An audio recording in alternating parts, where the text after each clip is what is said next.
A police dog persistently barked at a pregnant woman in the mall, leading to confusion and embarrassment. Initially, the incident was disregarded, and security even asked them to leave. However, hours later, doctors revealed a disturbing realization. If the dog hadn't intervened, the baby wouldn't have survived. The following details the actual sequence of events. Please share in the comments where you're watching from. Don't forget to subscribe, as another compelling Royal Guard story will be released tomorrow at the same time. You won't want to miss it. The fluorescent lights of Seattle's downtown precinct hummed overhead as Officer Deborah Morgan clipped the specialized canine vest onto Max, her Belgian Malinois partner of 3 years. Outside, the October rain painted the city streets in glistening reflections. A persistent rain fell, the sort that residents generally ignored but tourists hurried to avoid. Deborah straightened her uniform collar, verified her gear one last time, and looked at the wall clock. It was 7:15 a.m. 15 minutes until their patrol shift formally started. Prepared for another day ensuring the streets were secure. Partner? She inquired, gently scratching behind Max's attentive ears. The dog's intelligent, amber eyes followed her actions with the focused intensity that had earned him a legendary reputation within the department. His muscular physique remained perfectly still as she fastened the specialized canine unit patches, signifying his status as law enforcement rather than a service animal.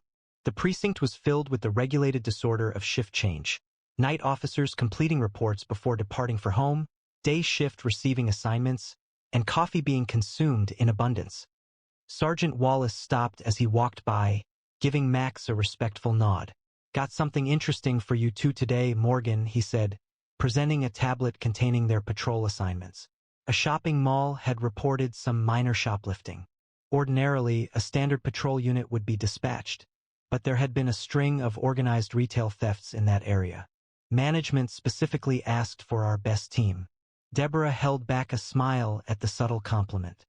Her 7 years with the canine unit had established a reputation for meticulousness, but it was Max who had genuinely defined their partnership.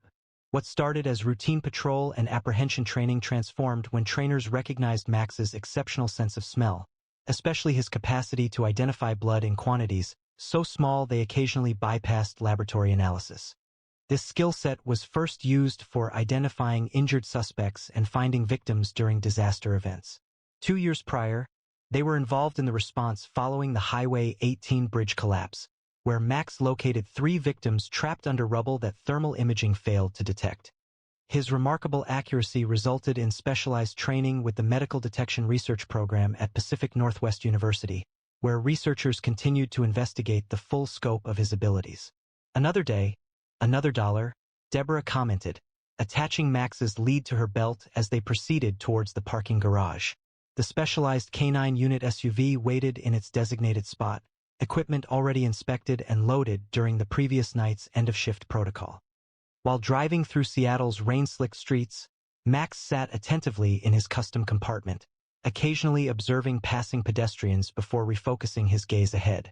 Morning traffic flowed with reluctant efficiency, commuters maneuvering between puddles and construction detours as the wipers maintained a steady rhythm against the windshield. Their radio emitted static before delivering the morning's first dispatch. Unit K93 respond to Westfield Shopping Center, south entrance near Macy's. Loss prevention personnel have detained a shoplifting suspect who has requested police assistance for a formal arrest and a potential link to organized retail theft. K93 is responding, Deborah acknowledged, activating her lights to expedite travel through the busy streets. Estimated time of arrival is roughly 8 minutes. Max noticed a change in her voice, a slight transition to the official tone that invariably indicated they were on duty. As they neared the large Westfield shopping center, neither expected this seemingly ordinary call to challenge their teamwork in unforeseen ways. The south entrance was unusually busy for a Wednesday morning. A local school holiday had drawn numerous families, filling the walkways with strollers and teenagers, even with the ongoing rain. Deborah led Max through the automatic doors, and his training was immediately apparent as he moved through the busy area with precise heel alignment, disregarding the infrequent surprised reactions or pointing from children who noticed the police dog. Security Chief Alvarez greeted them just inside. His neat uniform and professional appearance stood in contrast to the visibly distressed young man in handcuffs sitting on a bench nearby. A small collection of merchandise still bearing security tags was gathered as evidence. "Thank you for coming," Officer Morgan, Alvarez said, extending his hand. "We caught this one attempting to leave with approximately $600 worth of electronics. The store manager wishes to press charges, and we've had 3 comparable incidents this month." Deborah nodded, already assessing the surroundings while maintaining a relaxed but firm hold on Max's lead. "We will collect his information and transport him back to the precinct for processing. Are there any witnesses we should speak with?" Alvarez indicated a small group of people waiting close to the security office: a store employee, an elderly man using a cane, and a visibly pregnant woman wearing a blue maternity dress, appearing to be approximately 7 months pregnant. The woman in blue, Emily Thompson, had observed him removing security tags in the electronics department. She was the individual who notified our team. Deborah moved toward the witnesses, with Max moving smoothly alongside her. Gathering statements had become a familiar process for her during her time on the force. Build rapport, collect information in chronological order, address any discrepancies, and thank individuals for their civic duty. "Mrs. Thompson, I'm Officer Morgan. I understand you observed the shoplifting incident. I would like to obtain your statement if you—" Max's actions shifted so abruptly that Deborah nearly lost her hold. The Belgian Malinois froze, his nose working intensely, his focus entirely on Emily Thompson. Before Deborah could give a correction, Max emitted 3 distinct barks, not the usual alert bark used in training, but a more pressing, more demanding sound.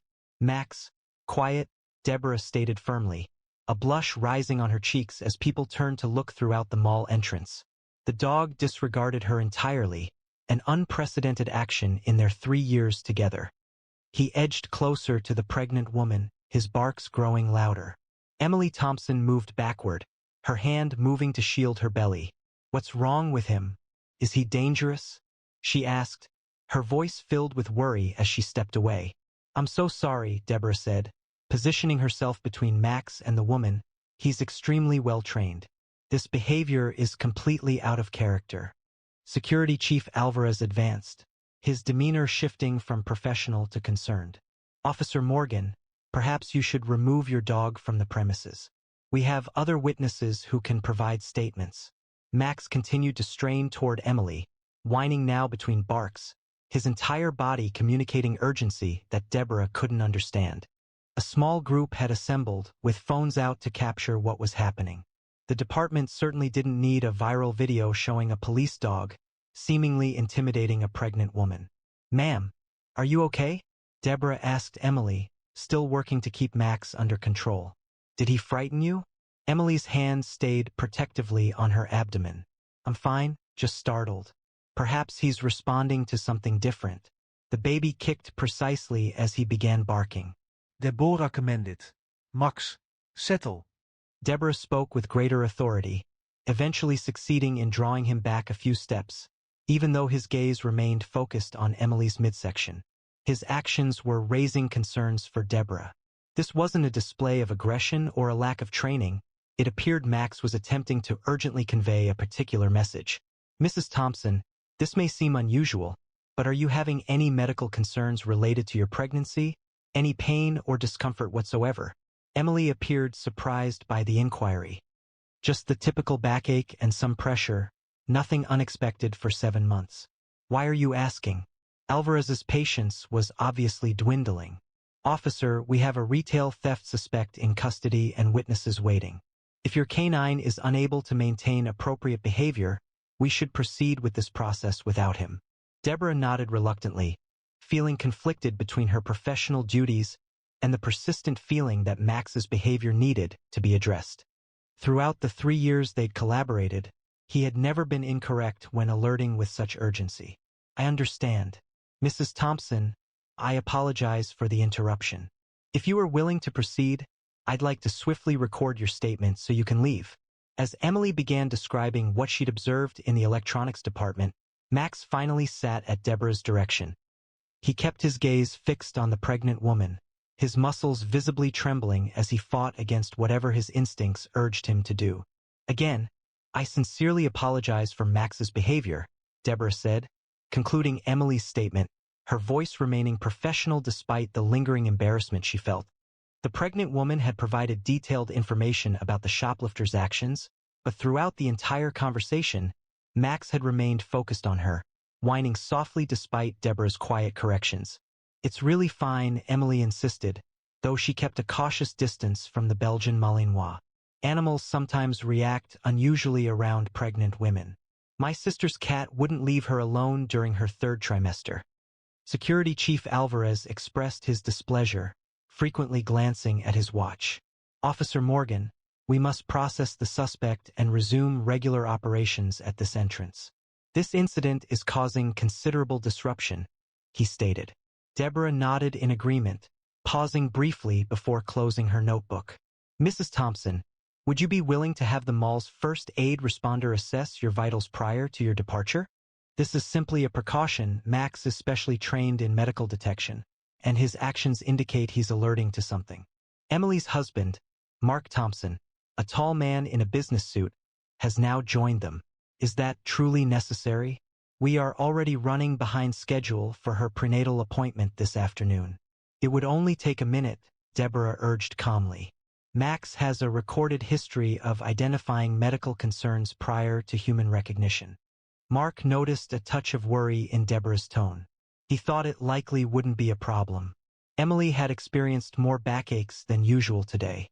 The mall's first aid responder, Rodriguez, who previously worked as an EMT, arrived quickly with a medical kit.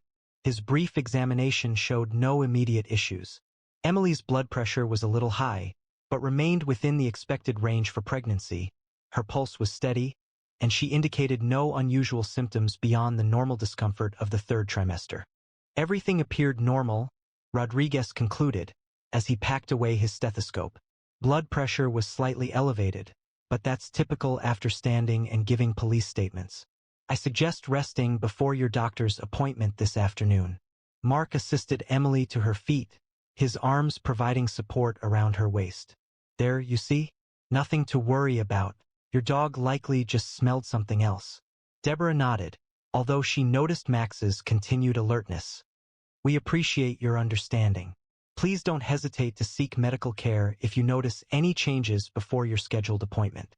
As the Thompsons walked away in the direction of the mall's north parking structure, Max pulled on his lead, emitting another whine that caused Deborah's stomach to clench with concern.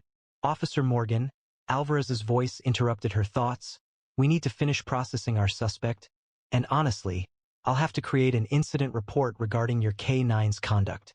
Mall management prioritizes all potential safety concerns, Deborah responded, her frustration hidden by her professional demeanor. Max has not exhibited this behavior previously. He holds certifications in several detection specialties and has a flawless training history. Despite this, his actions caused a disruption and caused alarm for a pregnant woman. This is an issue that cannot be disregarded. Deborah finished the required forms for the shoplifting suspect, coordinating for a patrol unit to convey him to the precinct for booking. During this time, Max appeared remarkably apprehensive, his focus frequently returning to the path the Thompsons had taken, even after they were no longer visible. When they ultimately reached their vehicle, Deborah began to question her partnership. Had she misinterpreted Max's actions? Could there have been a gap in their training that accounted for this awkward situation? The upcoming incident report would necessitate a formal reply and potentially a review of Max's certification, a bureaucratic ordeal that could affect their standing in the K-9 unit. What were you attempting to communicate to me, boy? She inquired softly. As they drove away from the mall, Max's eyes remained focused on the structure they were leaving behind. Over the years, she had come to trust his instincts without question. His abilities had located individuals when technology faltered and uncovered evidence that human investigators overlooked. However, today, his conduct had appeared erratic, lacking professionalism, and potentially harmful to their reputation. Despite this, as they drove back to the precinct, Deborah felt a persistent unease that Max had been attempting to convey something significant, something that everyone, including herself, had disregarded prematurely.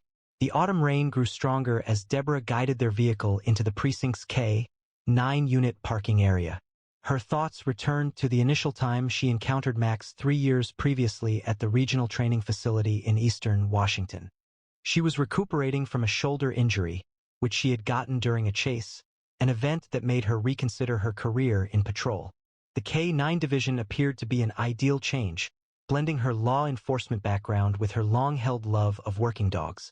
Max remained calmly still in his kennel, while other dogs barked and jumped energetically as potential handlers passed by. A certain quality in his concentrated, focused gaze had established a connection with her instantly, an intelligence that appeared to examine her as completely as she was assessing him.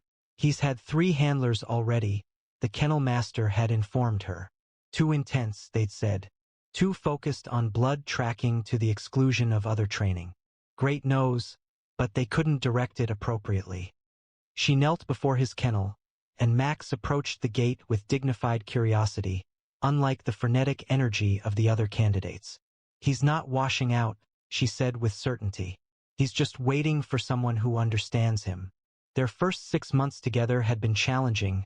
Max's extraordinary olfactory abilities sometimes overwhelmed his other training objectives.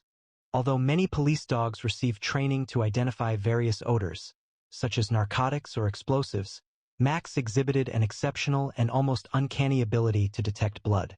He was able to identify incredibly small traces that occasionally bypassed crime scene technicians, precisely locating their position with a disturbing accuracy. This remarkable talent significantly impacted their collaboration during a standard missing persons case their first year together. A 6-year-old boy had disappeared during a family hiking trip in the Cascade foothills. Standard search patterns had yielded nothing, and after 36 hours, hope was fading. Deborah had given Max one of the boy's t-shirts, expecting him to track the general scent trail. Instead, Max had detected microscopic blood traces from a small scrape the child had sustained before going missing. The blood was so minimal the parents hadn't even realized their son was injured. Following this nearly invisible trail, Max guided rescuers to an abandoned mining shaft, the location where the boy had fallen and become trapped. Medical personnel subsequently confirmed that without Max's exceptional detection abilities, they would not have found the child in time. Their most significant case occurred during the Highway 18 bridge collapse.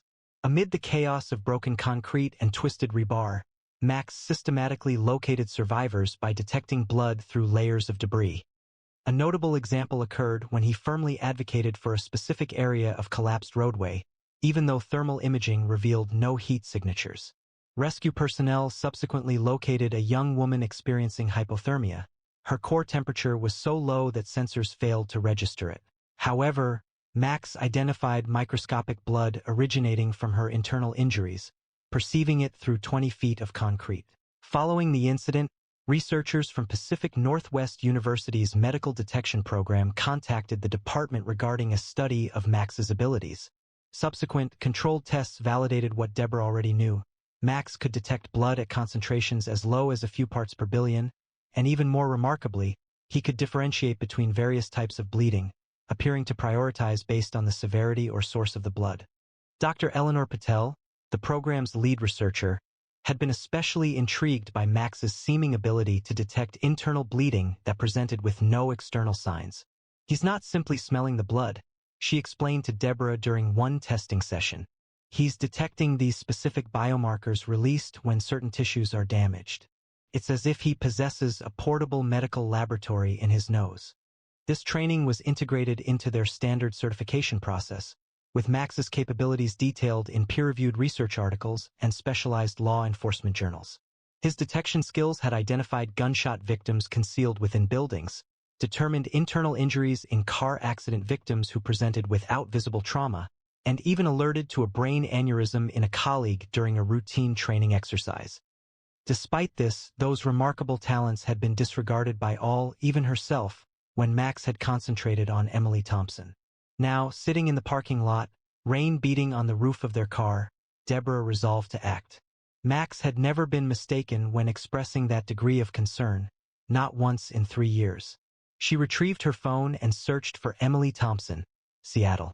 A social media profile surfaced instantly. The woman from the mall, whose profile picture showed her smiling next to her husband, appeared pregnant to a lesser extent in the image. Her listed previous employment was Thompson & Associates Legal Services. Deborah paused for only a moment before entering the address into her GPS. Max had relied on her judgment repeatedly throughout their partnership. It might be the right time to reciprocate that trust fully, even if it carried the risk of an official warning. The Bellevue Heights apartments presented a sharp difference from the nearby area, a contemporary high-rise with expansive windows reflecting the overcast sky. Deborah had changed into regular clothing, keeping her badge safely tucked in her jacket pocket. Max was in the passenger seat, his work vest off, but his specialized training collar still fastened. "This is likely nothing," Deborah said to him as they waited parked near the building entrance. "Should I be incorrect, this unsanctioned follow-up investigation could jeopardize both our professional lives." Max's unwavering look suggested unwavering confidence, his posture rigid with the same readiness he exhibited at the mall. When Emily Thompson's blue SUV entered the building's underground parking area, his response was instant, a quiet signal and movement forward that Deborah had come to recognize as unwavering belief. "All right, colleague," she said, starting her engine, "but we will proceed cautiously." The building's concierge halted them at the lobby entrance, observing Max with professional concern. "I'm sorry, ma'am, but pets aren't allowed in the common areas without prior arrangement." Deborah presented her badge, maintaining a conversational tone rather than an authoritative one. "I'm Officer Morgan, Seattle PD. I'm following up on an incident report involving one of your residents, Emily Thompson. It will only take a few minutes." The concierge paused, then placed a brief call that seemed to resolve any issues. 18th floor, apartment 1802. "I will inform Mr. Thompson that you are coming up." The elevator journey provided Deborah time to reevaluate her decision once more. She possessed no legitimate reason for her presence here, nor a case number to justify the follow-up. Should the Thompsons lodge a complaint about harassment, she would lack departmental protection. Despite Max's persistent focus, that characteristic intensity which had previously saved lives, it reinforced her determination. Mark Thompson opened the door, having removed his earlier business attire and opting for more relaxed clothing. His face shifted from polite curiosity to recognition and then to exhaustion. "Officer Morgan, is there an issue with Emily's statement?" "No, there wasn't," Deborah confirmed. "I wanted to discuss what happened this morning in person. My canine partner exhibited atypical behavior, and in my experience, that necessitates a reevaluation." She indicated Max, who stood attentively nearby. "I assure you he is entirely safe and remarkably well-trained." Mark's stance remained cautious, but he moved to allow passage. "Emily is currently at rest. She has reported increased discomfort this afternoon, but the physician states that is expected at 30 weeks. The apartment was spacious and tastefully furnished, featuring floor-to-ceiling windows that provided a panoramic view of Lake Washington.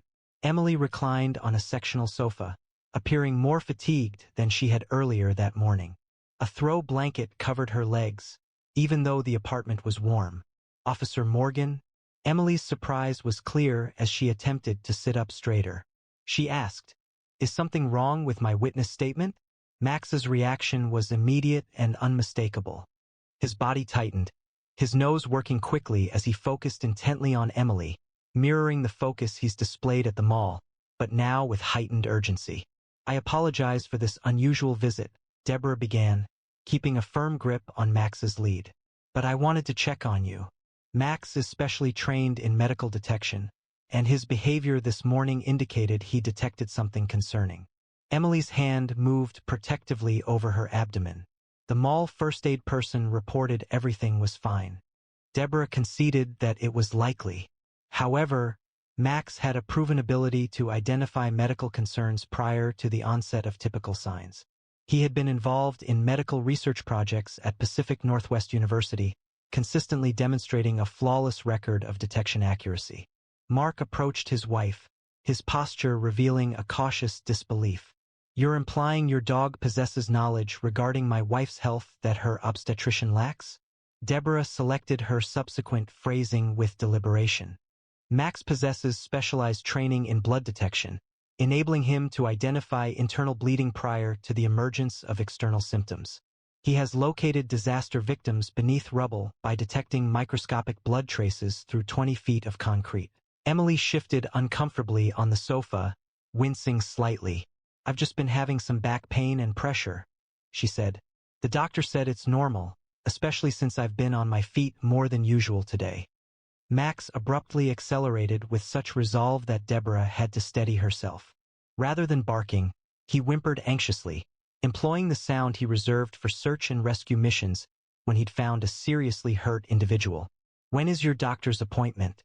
Deborah inquired, her worry increasing as she noticed Emily's paleness and the slight tremor in her hands.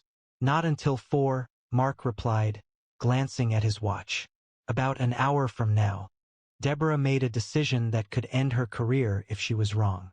"Mr. Thompson, I strongly recommend you take your wife to the hospital now. Not in an hour. Right now." The assessment was based on your dog's behavior. Mark's incredulity was unmistakable. "That seems..." Mark started, but was interrupted. "It hurts," Emily said. Her voice had changed, fear edging into her tone as she pressed both hands against her abdomen. "It's getting worse, not better, and I feel dizzy when I stand up." Deborah quietly stated that those could be symptoms of placental abruption, referencing her emergency response training and the potential for internal bleeding that conventional examinations might miss in early stages. Emily's face grew even paler. "My sister experienced that with her second baby. The doctor had mentioned that I have some risk factors." Mark's skepticism vanished immediately, seeing the fear in his wife's voice. "I'll get the car," he said. Deborah countered, "I think we should call an ambulance," already reaching for her phone. If Max's observations are accurate, each minute is crucial. While she contacted 911, requesting urgent medical assistance for a potential obstetric emergency, Deborah observed Max continuing his intense monitoring of Emily. The expression in his amber eyes was familiar to her, drawn from their most vital search missions, the unwavering conviction that had guided rescuers to survivors whom others considered lost. The sound of the approaching ambulance broke through the usual sounds of the affluent neighborhood. Mark knelt beside Emily, his previous doubts gone, replaced by clear worry as he held her hand. Her condition worsened quickly in the 12 minutes since Deborah had made the call, her skin now damp, her breathing faint. "The ambulance is nearly here," Deborah told them, having ensured the paramedics could reach the apartment. Max stayed exactly where he was next to her, his vigilance unchanged, but his actions were now restrained and professional. The paramedics arrived with skill deficiency, 2 experienced emergency responders who didn't pause for greetings as they started their evaluation. They functioned with the coordinated accuracy developed over years of collaboration, one starting intravenous access while the other observed vital signs and asked pointed questions regarding the pregnancy. At 30 weeks pregnant, Emily reported increased pain and pressure today, along with dizziness when standing, as the lead paramedic worked. "Any vaginal bleeding?" he asked. "No," Emily answered, her voice weak. "Just the pain and feeling faint. It's been getting worse all day." Deborah approached. "My canine partner, Max, is specifically trained in blood detection. His behavior suggests possible internal bleeding, potentially a placental abruption." The paramedic glanced at Max, then back to Deborah, recognition dawning. Were Morgan and Max involved in the bridge collapse, the team responsible for locating the hypothermic victim? "Yes," Deborah verified, feeling a wave of relief knowing she wouldn't have to explain the atypical medical warning. The paramedic acknowledged, immediately modifying his plan. "Possible concealed abruption? Let's proceed now. Establish a wide-open 4 and prepare for obstetrical trauma at Harbor Medical." To Mark, he added, "We're transporting your wife to Harbor instead of Seattle General. This facility boasts the region's leading high-risk obstetrics team." Emily was moved to the stretcher with careful urgency. Her condition was deteriorating as her body attempted to counteract the blood loss, a detail only Max was able to discern. The paramedics permitted Mark to accompany them in the ambulance. Before the doors closed, the lead paramedic addressed Deborah. "Are you coming? If your K-9 detected anything our equipment isn't showing, the doctors will want to know precisely how he alerted." Deborah acknowledged, trailing behind in her car with Max secured in his compartment. The ambulance navigated the traffic at a measured pace, its lights and sirens clearing a path through the crowded roadways as it proceeded to the waterfront hospital complex. During the journey, Deborah's police radio transmitted an urgent notification from the ambulance. Patient becoming unresponsive, BP declining, potential obstetric hemorrhage underway, estimated time of arrival at Harbor Medical, for minutes. Deborah gripped the steering wheel, keeping pace with the ambulance. Max, unable to decipher the radio communication, noticed the shift in her stance and whimpered gently from his space. "Good boy," she said. "You were right. You knew when nobody else did." Harbor Medical's emergency entrance was already ready upon their arrival. A trauma team stood by, prepared with equipment for both Emily and the baby. Deborah observed the transfer of Emily from the ambulance, the medical personnel moving with the focused urgency characteristic of serious incidents. A tall woman in surgical scrubs approached as Emily was wheeled into the hospital, questioning the paramedics before addressing Deborah. "I'm Dr. Keisha Williams, obstetrical trauma," she stated. "They tell me your K9 detected this before conventional symptoms appeared?" Deborah confirmed. "Yes, Max is specialized in blood detection. He exhibited significant concern regarding Mrs. Thompson around 9:30 a.m. this morning, followed by heightened alarm when we examined her at her apartment around 2:45 p.m. Dr. Williams appeared contemplative, not dismissive. The first ultrasound does not reveal a clear placental abruption, but her declining blood pressure and other symptoms indicate a possible internal hemorrhage. Could your dog's behavior assist us in pinpointing the source of the bleeding?" Deborah confirmed his capability, expressing surprise but appreciating the doctor's candor. "He is trained to identify the most potent origin of the smell." The doctor then decided to bring him in, stating, "We are preparing for emergency surgery, but if your dog can provide us with any further details regarding the site of the bleeding, it could save valuable time." Deborah guided Max through the emergency department, disregarding the surprised glances from his staff as they entered the trauma bay, where Emily was now encircled by medical equipment. The monitoring devices indicated her heart rate was elevated, and her blood pressure was dangerously low, even with fluids being administered through 2 IVs. "Emily, we're going to perform an emergency cesarean," Dr. Williams was explaining. "The baby is showing signs of distress, and your condition is deteriorating." Rapid action was essential. Max proceeded with impeccable control as Deborah positioned him nearer the bed. His nose systematically scanned across Emily's body before he settled quickly, placing his paw deliberately and steadily on the upper right quadrant of her abdomen, a trained signal indicating the most concentrated source of the scent he was following. "Upper right quadrant," Dr. Williams observed. "Possible right-sided placental abruption with retroplacental bleeding. Let's move her 2 or 3 now, prepare for a possible DIC protocol, and have the neonatal team on standby for premature delivery." As they wheeled Emily toward the operating room, she reached out weakly toward Deborah and Max. "Thank you," she whispered. Mark stood still for a moment as his wife was rushed away, medical terminology passing around him too quickly to understand. Then he turned to Deborah, his face pale. "The doctor stated, if we had waited until our scheduled appointment, it would have been—" He was unable to complete the sentence.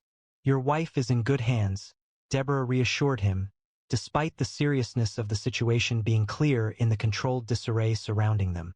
Harbor Medical possesses an exceptional trauma team. A nurse came forward to direct Mark to the surgical waiting area, noting that the procedure would probably take a minimum of 1 hour. He paused briefly to kneel beside Max before going with her. "I didn't believe," he stated quietly, his voice heavy with feeling. "But you knew. How did you know when no one else could discern it?" Deborah wished she could offer a less complicated explanation than the intricate mix of genetics, training, and the unexplainable connection between Handler and Canine that had previously saved lives. "He's special," she replied, "and he's never wrong when he alerts like that." The surgical waiting room possessed the characteristic stillness often found in hospitals, a place where time appeared to hang between hope and worry. Mark Thompson walked back and forth across the room, pausing sometimes to look out the rain-streaked windows at the harbor below, then continuing his steady steps. Deborah remained still in the corner, Max settled at her feet, yet watchful. his training enabling him to stay composed within the medical setting despite likely detecting stress from the humans nearby. "You don't need to remain," Mark stated abruptly, ending the silence that had lasted almost 30 minutes. "You've already exceeded your required responsibilities." Deborah responded, "I'd like to observe this conclusion, unless you desire solitude." Mark shook his head, returning to the molded plastic chair beside her. "No, you and Max are the reason we're here in time." He paused. "They're not just empty words when I say Emily and the baby would—" He swallowed hard, unable to complete the thought. The surgical liaison nurse had updated them once, 20 minutes into the procedure, with the measured optimism that medical professionals cultivate. Emily was stable, the surgery progressing, more information would come when available. The carefully neutral phrasing had done little to ease the tension visible on Mark's face. "Can I ask," he began after another pause, "how did your partner know?" "The doctors performed tests this morning during her routine checkup and found no cause for concern." Deborah paused, contemplating how to explain something that medical researchers were still investigating. "Max's sense of smell is approximately 40 times more powerful than ours, but it's more than just sensitivity. He had received specialized training to detect blood in quantities undetectable by standard testing.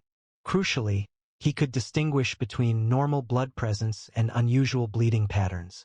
However, Mark pointed out there was no visible blood. Even now, the doctor explained, it was a concealed abruption. The blood didn't need to be visible to him. The body releases specific biomarkers when internal bleeding occurs. Tiny alterations in blood chemistry, undetectable through skin, breath, or even clothing, don't escape Max's awareness." Their conversation was paused as the door opened, showing Dr. Williams still wearing surgical scrubs, her expression carefully neutral, yet subtly conveying the relief that accompanied good news. "Mr. Thompson," she started, sitting in the chair opposite them, "your wife is stable now. An emergency cesarean delivery was performed, and we are currently treating the placental abruption that caused significant internal bleeding." "And the baby?" Mark asked, his voice quiet. "Your daughter is in neonatal intensive care. She is premature at 30 weeks, but is breathing independently with supplemental oxygen. Her vital signs are stable, which is notable given the situation." The visible strain lessened from Mark's body, although worry remained on his face. "Is it possible for me to see them?" "Emily is recovering now. She can be seen briefly in approximately 20 minutes. The baby will remain in the NICU, but you may visit her as well once Emily is settled." Dr. Williams then focused on Deborah and Max. "Officer Morgan, I wish to thank you and your partner for your actions. The surgical team verified a concealed placental abruption precisely where your dog indicated." "How critical was it?" Deborah inquired softly. The doctor's formal composure eased a bit. "Throughout my 15 years practicing obstetrical medicine, I have seldom observed a concealed abruption advance to such a degree without noticeable external signs. Had Mrs. Thompson arrived at her scheduled appointment, both she and the baby would likely have been in critical condition, potentially past the point where we could have provided effective intervention." Mark covered his face with his hands, the full weight of how near they had come to a tragic outcome finally registering with him. Dr. Williams added, "It's quite notable that your dog identified this issue at the mall earlier today, prior to Mrs. Thompson showing any noticeable signs. The pathology report indicates the abruption was in its initial stages then. There was microscopic bleeding that wouldn't have been picked up by standard screening methods. This aligns with his training, as Deborah clarified. Max located faint traces of blood, several hours old and too minimal for crime scene technicians to identify without specialized chemical analysis. Fortunately, his abilities helped save 2 lives today." Dr. Williams observed, consulting her pager. "The obstetrics department would be keen to learn more about the canine program. They are continuously searching for improved techniques for early detection of pregnancy complications." After the doctor departed, Mark remained silent for several minutes, processing everything. Finally, he turned to Deborah. "I dismissed him completely this morning. I thought it was just an untrained animal making a scene," he said. "Most people would have reacted the same way," Deborah assured him. "That's why I came to your apartment, despite having no official reason to follow up. I've learned to trust Max's alerts, even when they seem improbable." How did this happen without anyone noticing? Mark asked. The inquiry seemed aimed more at himself than at Deborah. Emily had a checkup just last week. All results were normal. Dr. Williams noted it was concealed. The bleeding was situated behind the placenta, not externally. Such instances are notably dangerous as they frequently lack symptoms until they reach a critical state. The liaison nurse reappeared, letting them know Emily had been moved to recovery and Mark could visit briefly. He stood up, then paused. Would you and Max join as well? For just a moment, I believe Emily would like to express her gratitude to both of you. The recovery room was softly lit and peaceful, except for the consistent beeping of the medical devices. Emily was positioned a little upright, her skin still fair, but without the bluish tinge of severe blood loss. Her eyes lit up upon seeing Mark, and then grew wide with surprise as Deborah and Max entered behind him. You remained, she said faintly, reaching out her hand. Thank you doesn't seem sufficient. Deborah moved closer to the bed, Max keeping his heels firmly planted. I'm just glad we followed up, she said. How are you feeling? Emily responded with a faint smile, like I've been hit by a truck. She added, but they say both I and Charlotte are going to be okay. Charlotte? Deborah inquired. Mark confirmed. Charlotte Morgan Thompson. We just decided on the middle name. It seemed appropriate to name her partly after the officer who saved her life, he said, his voice catching slightly. Deborah experienced a sudden emotion that constricted her throat. That's quite an honor, but Max deserves the recognition. He was the one who recognized something was amiss. Emily's eyes moved towards the Belgian Malinois, who was sitting attentively by Deborah. The doctor explained the situation, stating that Deborah had a concealed placental abruption that wouldn't have presented symptoms until it was too late. Your dog detected it hours before any medical equipment could have. Deborah explained that his nose can detect blood in concentrations as low as a few parts per billion. The research team at Pacific Northwest University continues to try and understand exactly how he distinguishes between normal blood presence and abnormal bleeding patterns. Well, whatever he sensed, Emily said, he knew before anyone else that something was seriously wrong. The doctor said, by the time we reached my scheduled appointment, she trailed off, her hand tightening around Mark's. Focusing on the encouraging aspects, the nurse interjected gently. Your daughter is progressing remarkably well, considering she was born at 30 weeks. You will be able to visit her in the NICU after you have had a little more rest. As preparations were made for Emily to get the rest she needed, Max did something unexpected. He moved a little closer, his nose softly touching Emily's hand where it lay on the blanket. The brief touch ended as he resumed his place next to Deborah, yet it brought tears to Emily's eyes. It's almost as if he knows, she murmured. Deborah affirmed with a nod, her own throat constricted with feeling. I believe he does. The neonatal intensive care unit functioned according to a unique cadence, separate from the regulated disorder of the emergency department below. Quiet tones and delicate actions fostered an environment of meticulous accuracy. While medical staff cared for the unit's small patients, 3 days elapsed since the emergency surgery. Deborah stood outside the glass-walled room, watching as Emily sat beside the incubator holding her daughter. Charlotte Morgan Thompson, born 8 weeks premature and weighing just over 3 pounds, had surpassed initial medical expectations. Despite needing continued oxygen and feeding support, she demonstrated significant strength, a quality neonatal specialist linked to the swift action that had avoided extended oxygen deficiency. She has your fighting spirit, Deborah overheard Mark say to his wife as the sliding door opened to allow another visitor. Dr. Williams came forward, holding a clipboard, her usual professional appearance relaxed by a sincere smile as she addressed the new parents. Deborah had initially intended to leave, feeling she shouldn't interrupt their private medical conversation. However, before she could depart, Mark noticed her through the window and gestured for her to join them, showing that her presence was appreciated. Officer Morgan, Dr. Williams acknowledged as Deborah entered. I was just reviewing Charlotte's progress with the Thompsons. She's exceeding our expectations for a 30-week delivery following placental abruption. Emily looked up from the incubator, her smile showing exhaustion. The transfusions and emergency surgery had taken their toll, but the medical team had assured her that with time, she would recover completely. We were just discussing arranging for Max to meet her formally once she regains some strength. The NICU supervisor has approved this as an exception. He would appreciate that, Deborah responded, feeling moved by the action. He is currently situated in the K-9 unit vehicle. Department guidelines prohibit him from entering medical facilities without explicit permission. Dr. Williams recorded a note on her clipboard. I have issued that authorization, effective immediately. I have discussed with the hospital administrator the possibility of creating a pilot program involving your K-9 unit for high-risk obstetric screenings. Your partner's capabilities could potentially transform how we identify early pregnancy complications. This idea wasn't completely surprising. Max's exceptional detection skills have previously drawn attention from the medical field, but using them in obstetrics presents a promising new area of exploration.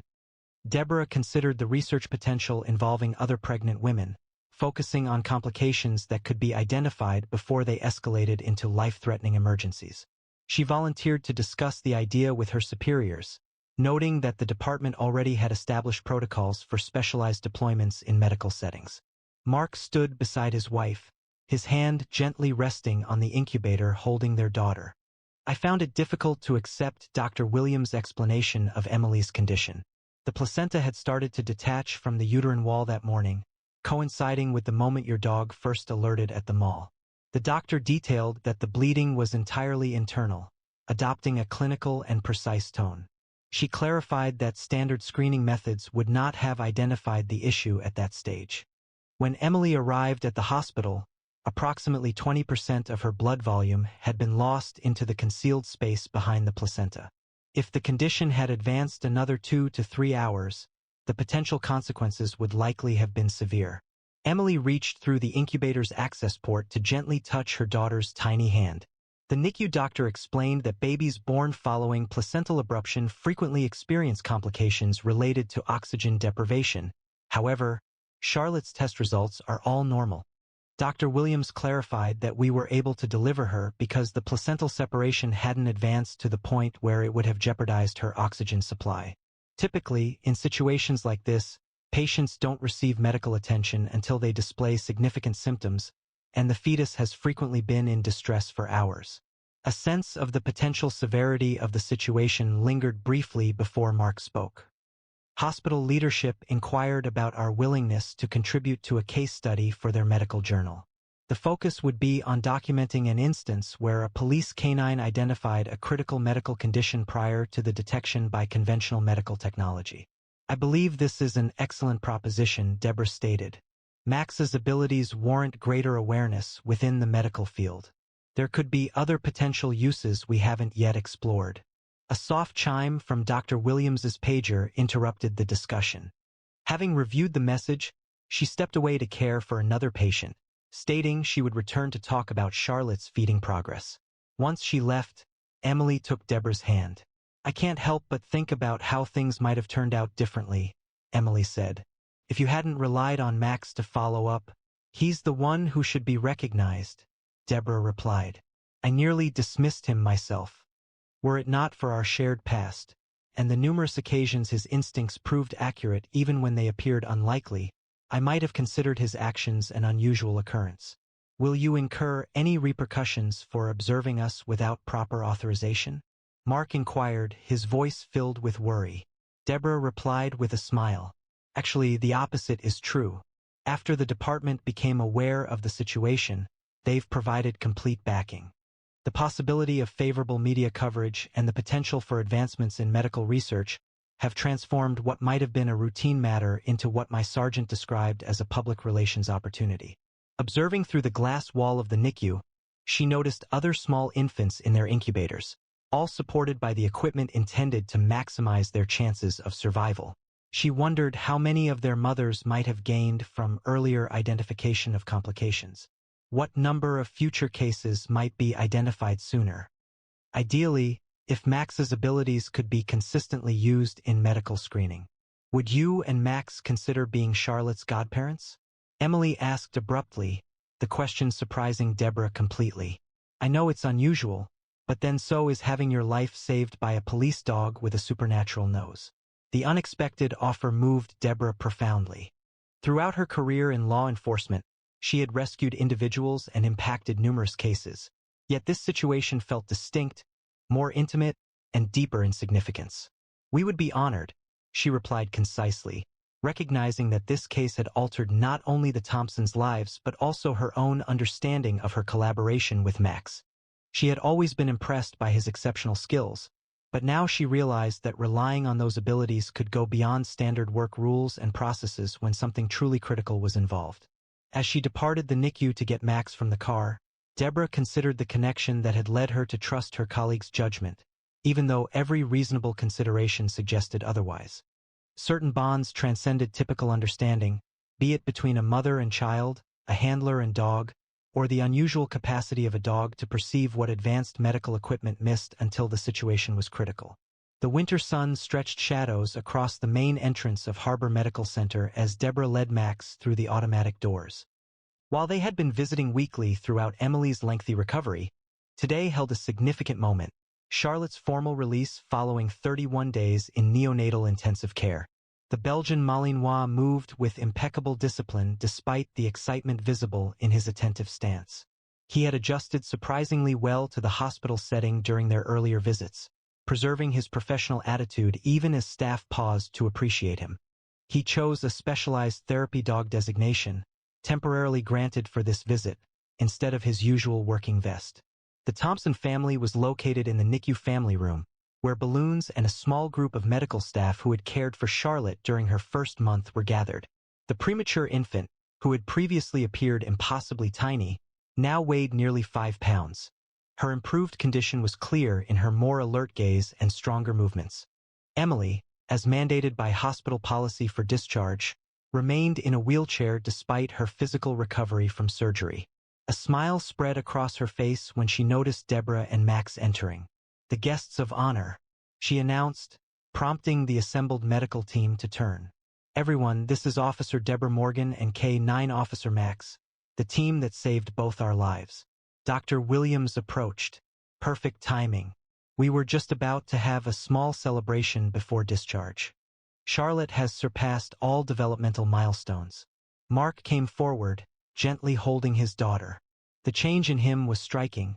He had previously questioned Max's methods, but now he knelt with care to position his daughter at eye level with the Belgian Malinois. "Charlotte," he spoke quietly, even though the baby was too young to comprehend, "this is Max. He's the reason you and your mom are both here today." Max stayed completely still, his training enabling him to evaluate the little human without any actions that could be perceived as threatening. Following a brief period of careful observation, he performed an action that moved Deborah to tears. He slowly lowered his head in a gesture of remarkable tenderness, his nose delicately sniffing the baby's blanket before he returned to his poised sitting posture. "He remembers," Emily said softly. "Somehow he understands who she is." A representative from Pacific Northwest University's Medical Detection Program, Dr. Patel, was present for this important event. For the past month, she had held several sessions analyzing Max's capabilities, integrating the insights from Charlotte's case into her continuous research. Dr. Patel explained to the assembled medical personnel that the truly notable aspect wasn't solely his ability to identify the abruption prior to the onset of typical symptoms, but also his ability to distinguish it from standard pregnancy blood markers. His nose detected the precise biomarkers indicative of placental separation, a capability beyond the scope of our present screening procedures. A NICU nurse who had been involved in Charlotte's care from her initial arrival expressed astonishment. "In 23 years of neonatal nursing, I have encountered numerous placental abruption cases. The results are seldom this favorable, particularly with concealed abruptions, where diagnosis usually occurs only after pronounced symptoms manifest. That's why we are implementing the pilot program next month," Dr. Williams added. "Officer Morgan and Max will visit our high-risk pregnancy clinic twice weekly to screen patients. We are developing a research protocol to document and analyze his alerts." Emily reached out to stroke Max's head, a gesture the disciplined canine accepted with dignified patience. "We've been told that many women with my condition don't reach the hospital in time," she said quietly. Without immediate intervention, both mother and baby often, she didn't need to complete the thought.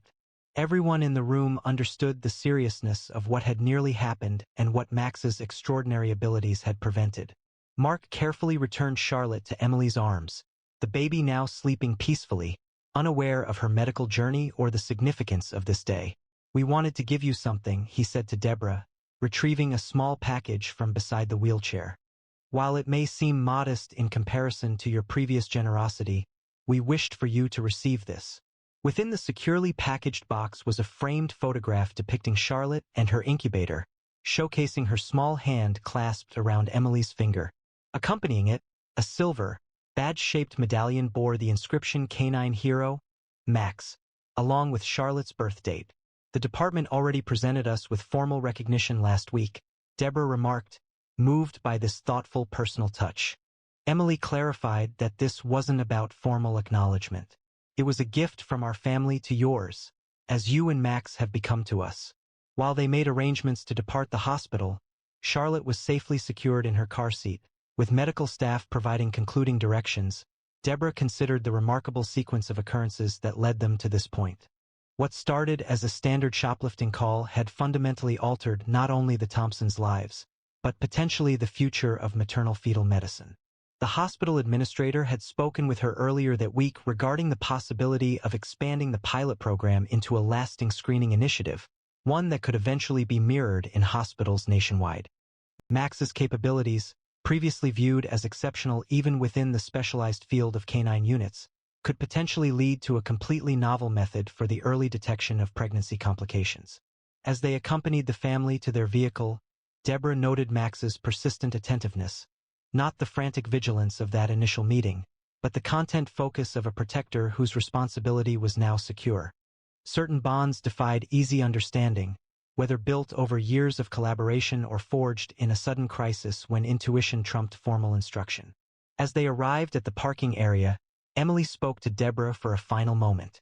"The doctor informed me yesterday that if we had delayed even 2 more hours, neither Charlotte nor I would have made it. I can never adequately express my gratitude for heeding Max's concerns when everyone else disregarded them." Deborah observed Mark fastening the car seat, Charlotte sleeping soundly inside. "That's what partnership signifies," she stated quietly. "Occasionally, one must have faith, despite not completely comprehending." This feeling resonated as much within her connection with Max as it did regarding the remarkable rapport they had cultivated with the Thompson family. A note that frequently, the most meaningful relationships arise from instances where we choose to listen to intuition over reason, believe instead of question, and connect instead of withdraw. Have you ever observed an animal recognizing something before humans were able to perceive it? The remarkable story of Max and Officer Morgan illustrates that our animal companions often sense threats that are unseen by us. Their heightened senses, especially their remarkable ability to detect anomalies, occasionally alert them to medical conditions, natural disasters, or other threats well before we become aware. Throughout history, accounts have arisen of dogs detecting cancer in their owners, sensing oncoming seizures, or even alerting to significant changes in blood sugar levels. Although scientific research continues to examine these extraordinary capabilities, it remains undeniable that animals occasionally detect things that even advanced medical technology misses.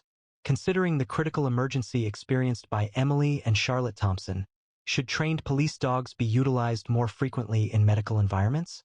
Max's remarkable capability to identify a hidden placental abruption hours prior to standard signs emerging indicates possible, yet unrealized, possibilities for canine teams extending past typical law enforcement duties.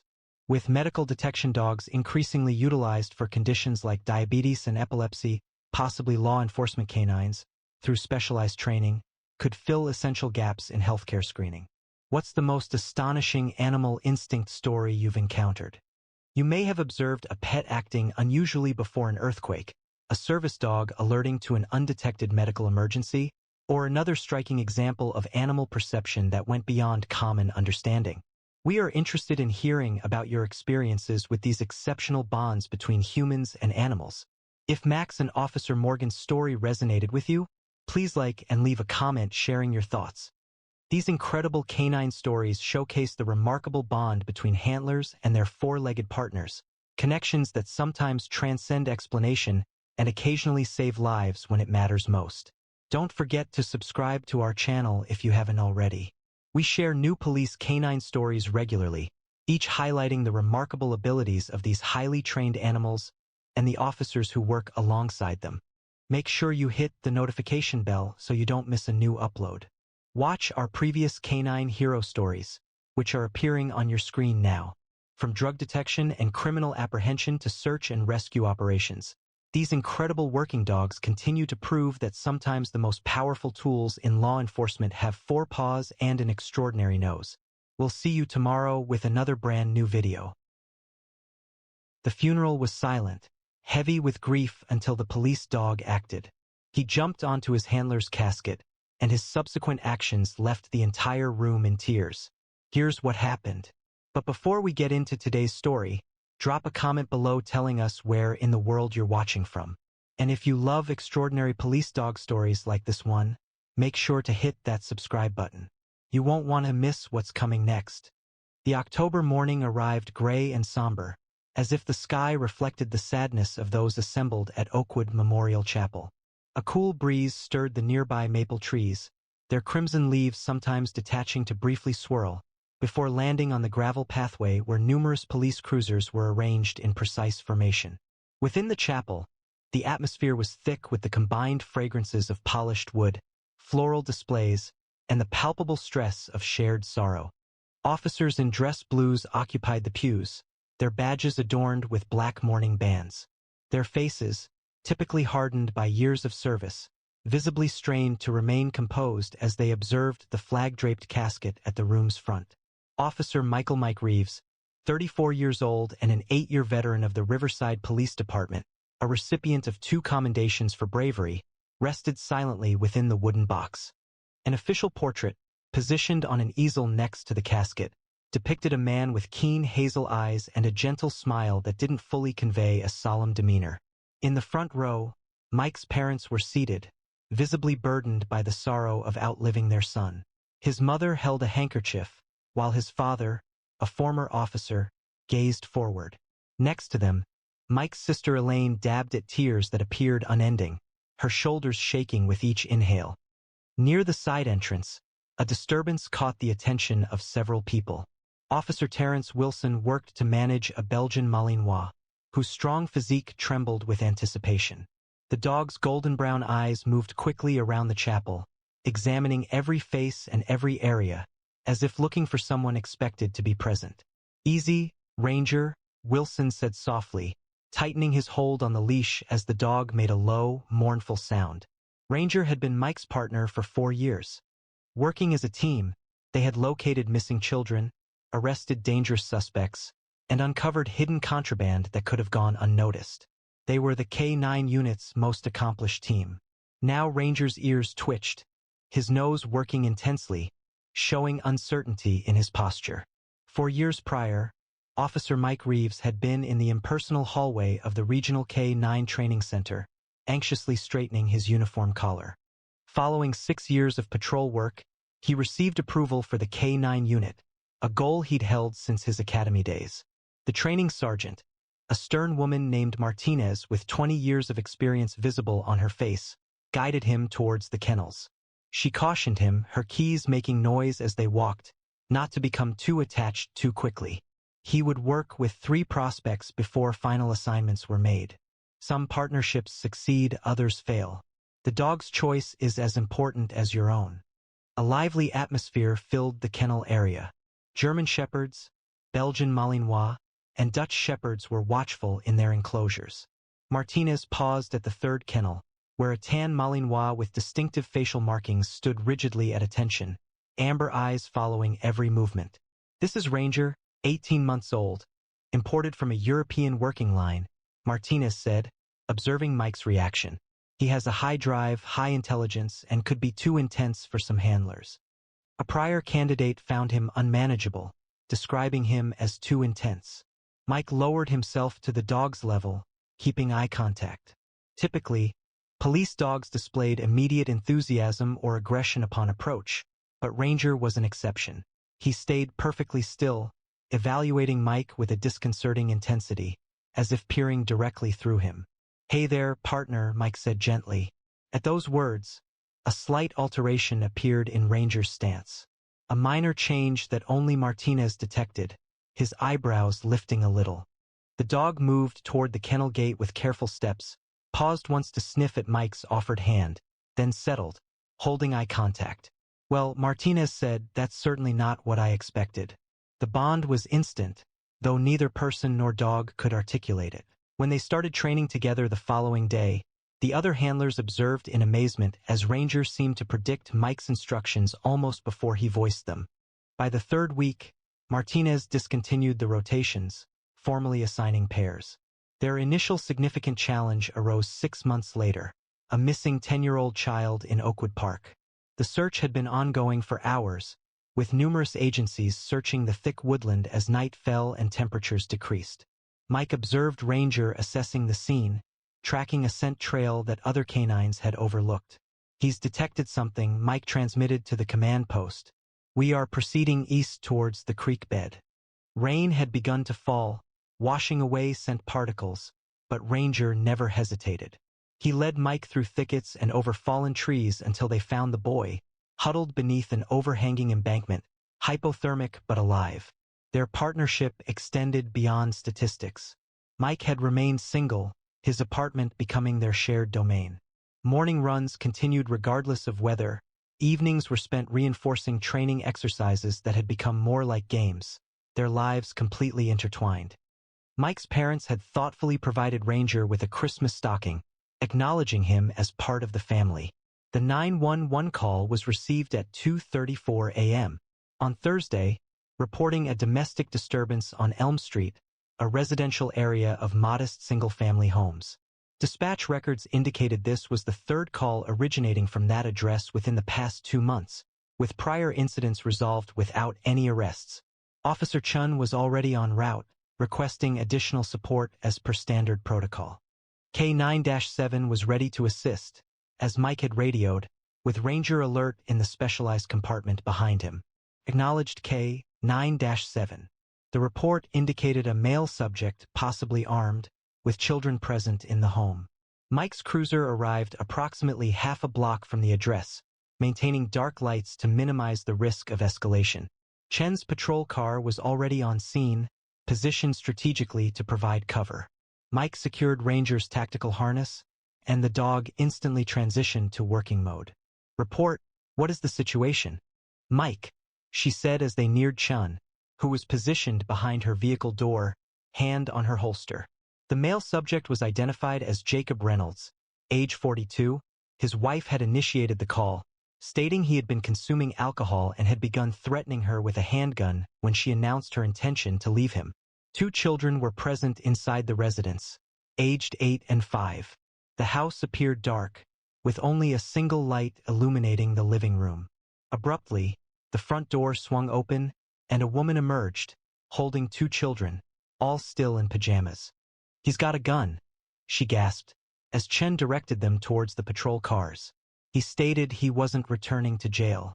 A records check verified Reynolds had previous arrests for assault and unlawful possession of a firearm. The situation had progressed from a domestic disturbance to a potential armed standoff. Reinforcements were on the way, estimated time of arrival 4 minutes. Dispatch updated, SWAT alerted but assembling. "We might not have 4 minutes," Mike responded, observing movement at the window. The subject appeared increasingly agitated. Additional patrol units arrived, officers taking positions around the perimeter. Mike released Ranger's leash, giving him a hand signal to stay close, a command that would keep the dog within 3 feet without restricting his movement. They proceeded to the side of the house, utilizing shadows for cover. "Got a visual," Mike reported quietly into his shoulder. Mike's subject in living room, confirmed armed, handgun in right hand, appears highly agitated. Captain Walsh's voice crackled over the radio. "Hold positions." Ostage négociateur en route. Reynolds, however, disregarded the order. The front door exploded inward. A figure appeared against the light within, weapon raised. "Stay back," he yelled, swinging the gun haphazardly between officers. Reynolds discharged a stray shot that struck Chen's patrol car. Officers retreated behind cover, issuing verbal instructions but refraining from firing due to the family's location behind vehicles. Reynolds moved down the front steps. One now pointed directly at the group, including his wife and children. Mike assessed the situation instantly. Reynolds had an unobstructed view of his family. Officers lacked a secure vantage point, and the man's finger was closing on the trigger. Mike gave Ranger the silent command they'd practiced repeatedly. 2 quick taps on his thigh, indicating an apprehension attack. Ranger surged forward with explosive speed, a tan blur in the darkness. At the same time, Mike moved to flank, positioning himself between Reynolds and his intended targets. Reynolds noticed the dog approaching and redirected his weapon towards the new danger. 2 shots echoed through the night. Ranger connected with Reynolds' arm, the expertly trained bite causing the man to drop his weapon. Both men went down, but Reynolds managed to fire first, with a bullet impacting Mike's chest just beneath his vest.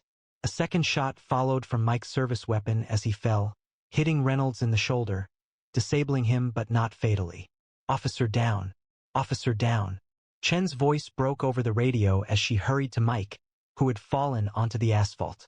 Ranger kept his hold on Reynolds until another officer secured the suspect, then immediately moved away from the scene, a course of action he would not typically take, and rushed to Mike's side. The dog whined, pawing at his partner's chest where blood was quickly spreading across his uniform. "Stay with me, Reeves," Chen urged, applying pressure to the wound. "Bus is 2 minutes out." Mike's breathing came in shallow gasps, his eyes finding Ranger's. He whispered, "Good boy," lifting a shaking hand to touch the dog's head. "Best partner ever." Ranger lay down beside him, pressing his body against Mike's side as paramedics arrived. They worked frantically, loading Mike into the ambulance, but the bullet had struck at an angle that sent it beneath the protective vest, severing a major artery. Officer Michael Reeves was pronounced dead at Riverside Memorial Hospital at 3:28 a.m. While emergency personnel desperately attempted resuscitation, Ranger stayed in the emergency room hallway, with Officer Wilson holding his leash. The dog's eyes remained fixed on the trauma bay doors. When the doctor finally came out, shaking his head, Ranger appeared to comprehend before any words were spoken. His body drooped, the confident stance faltering as a howl began, a sound so intense, so resembling human sorrow, that seasoned emergency staff averted their gaze. Inside the chapel, the funeral service had commenced. Chief Roberts moved to the podium, his usual strong demeanor tempered by sorrow. Officer Michael Reeves represented the epitome of what it means to serve in the badge. He began to speak, his resonant voice firm despite the emotion evident in his eyes. During his 8 years of service, he demonstrated consistent courage, compassion, and dedication to this community. Nearby, Ranger's restlessness grew. Wilson held the leash securely, yet the dog's attention remained fixed, focused on the casket where his partner rested. The chief noted that Mike's devotion to his canine partner, Ranger, had forged one of the most successful teams in our department. Together they were credited with over 200 successful operations, saving countless lives and enhancing the safety of our community. Mike's mother wept softly, comforted by her husband's embrace. His sister Elaine remained stiffly beside them, sometimes touching the canine unit pin Mike had given her last Christmas. Captain Walsh then stepped to the podium, recounting a memory of Mike's first day on patrol. He arrived 30 minutes early, his uniform so impeccably pressed it appeared it could have cut paper. Walsh remembered, prompting a few sorrowful smiles.